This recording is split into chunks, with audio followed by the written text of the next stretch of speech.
ಶ್ರೀ ಕನಿಕಾ ಪರಮೇಶ್ವರಿಯೈ ನಮಃ. ನವರಾತ್ರಿ ಹಬ್ಬದ ವಿಶೇಷತೆ, ಅಮ್ಮನವರಿಗೆ ಪ್ರತಿದಿನ ವಿಭಿನ್ನ ಅಲಂಕಾರಗಳನ್ನು ಮಾಡಲಾಗುತ್ತದೆ. ಪ್ರತಿಯೊಂದು ಅಲಂಕಾರವು ದೇವಿಯ ಒಂದು ರೂಪವನ್ನು, ಒಂದು ಸಂದೇಶವನ್ನು ನಮಗೆ ತೋರಿಸುತ್ತದೆ. ಇಂದು ಕನಿಕಾ ಪರಮೇಶ್ವರಿ ದೇವಸ್ಥಾನ, ವಿವಿಪುರಂ, ಬೆಂಗಳೂರಿನಲ್ಲಿ ಅಮ್ಮನವರಿಗೆ ವಿಶೇಷವಾಗಿ ಮಾಡಿರುವ ಅಲಂಕಾರವೇ ಭವಾನಿ ಅಲಂಕಾರ. ಭವಾನಿ ಎಂದರೆ ಜೀವನವನ್ನು ಕಾಪಾಡುವ ಶಕ್ತಿ, ಕಷ್ಟಗಳನ್ನು ಜಯಿಸುವ ಧೈರ್ಯ ಮತ್ತು ಭಕ್ತರನ್ನು ರಕ್ಷಿಸುವ ದೈವಿ ರೂಪ.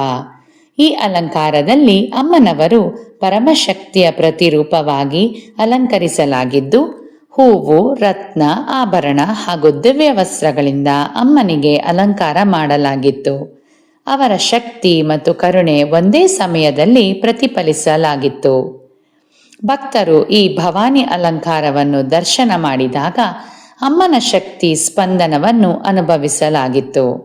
ಜೀವನದಲ್ಲಿ ಧೈರ್ಯ, ಬಲ, ಆತ್ಮವಿಶ್ವಾಸ ಹೆಚ್ಚುತ್ತದೆ ಹಾಗೂ ಅವರ ಅನುಗ್ರಹದಿಂದ ಜೀವನದ ಅಡೆತಡೆಗಳು ದೂರವಾಗಿ ಎಲ್ಲ ಕಷ್ಟಗಳು ನಿವಾರಣೆಯಾಗುತ್ತದೆ ಎಂದು ನಂಬಲಾಗಿದೆ.